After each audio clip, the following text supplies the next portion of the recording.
record number of people have left the White House, which even for Trump is pretty impressive, right? It's almost like he's leading the resistance by himself.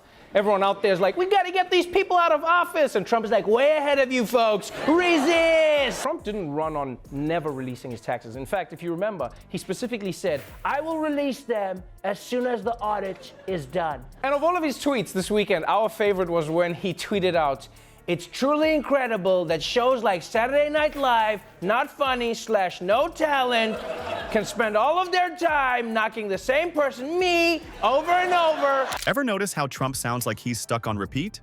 It's gonna be great, really great, the greatest. Trevor Noah just exposed how Trump uses this verbal hypnosis to make people believe lies, and the studio audience couldn't stop laughing.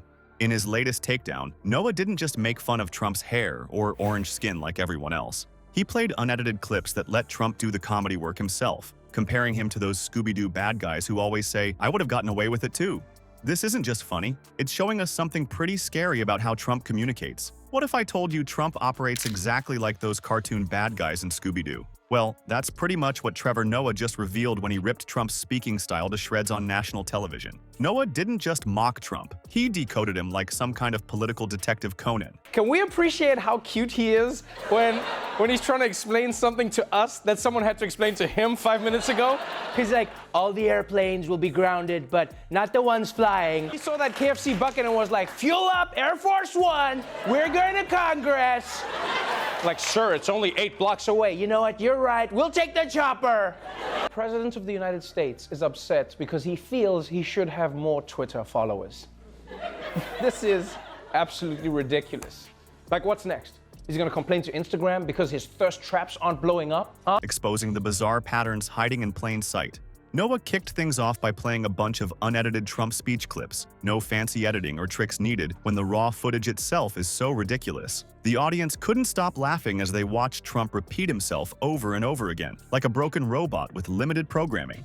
It wasn't just a few phrases here and there. It was systematic verbal tics that Trump uses regardless of whether he's talking about nuclear weapons or his lunch preferences. Trump uses repetition like a hypnotist uses a pocket watch, Noah explained, while the audience howled. Say something enough times and people start to think it's true even when it's total garbage.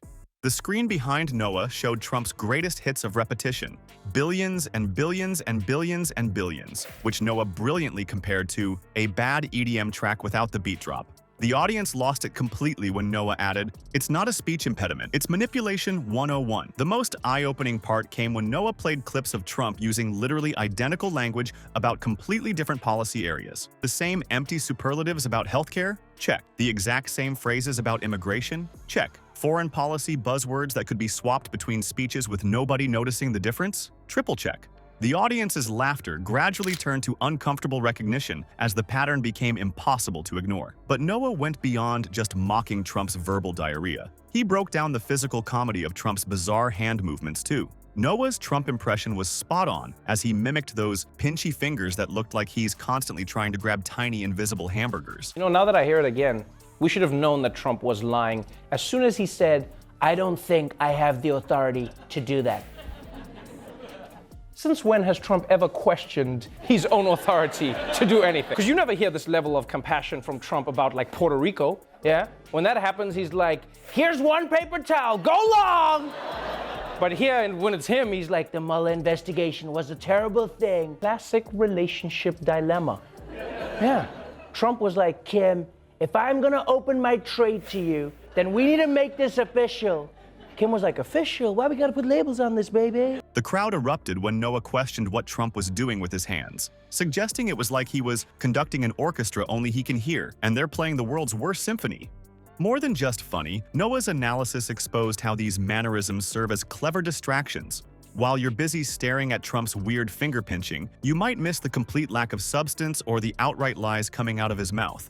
It's like a magician's sleight of hand, except instead of pulling a rabbit from a hat, Trump's pulling wool over everyone's eyes. The comparison to Scooby-Doo villains really landed when Noah laid out Trump's predictable formula. Step 1. Create fear about a made-up crisis. The immigrants are coming to eat your children and steal your hamsters, Noah shouted in his Trump voice. Step 2. Offer an impossibly simple solution that makes no actual sense. So please, guys, let's stop with this whole fake Melania business, all right? Because it's not true. Although I will say this. If you do zoom in on that picture, there is something a little suspicious. and that is that they're holding hands.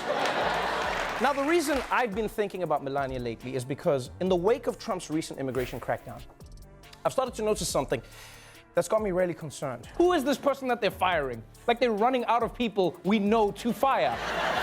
This is like Walking Dead Season 6. Oh no, they killed Derek. We're gonna build a wall so big, so beautiful, they'll write songs about this wall, believe me. And step 3, when it inevitably fails, blame Democrats, the media, or some random country most Americans couldn't find on a map. Noah pointed out how this formula has been recycled for everything from trade deals to COVID response. Notice how he never varies the script? Noah asked the audience. It's always someone else's fault. It's always a disaster that only he can fix. And somehow his solutions never actually materialize. Just like those Scooby-Doo villains who would have gotten away with it if it weren't for those meddling kids. The genius of Noah's breakdown wasn't just identifying Trump's cartoon villain patterns, but explaining why they're so effective. Trump's greatest skill isn't business or politics, Noah said. It's finding people's fears and riding those fears all the way to power. Come to me, my love.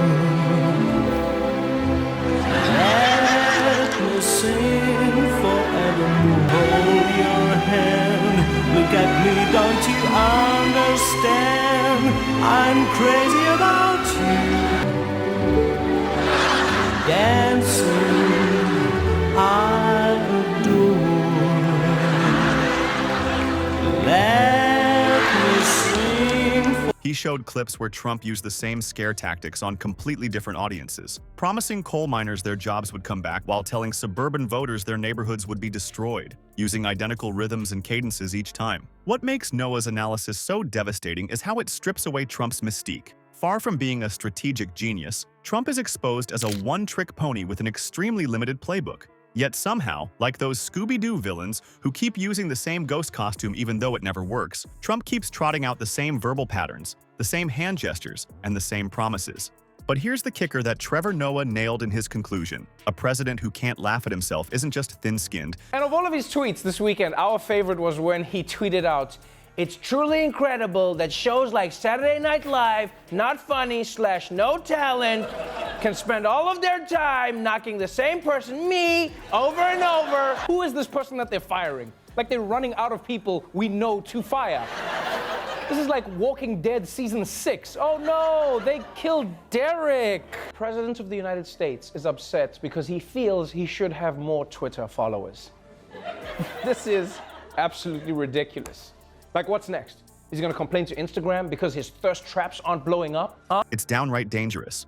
Noah explained that a leader unable to handle being the butt of a joke probably can't handle criticism of any kind.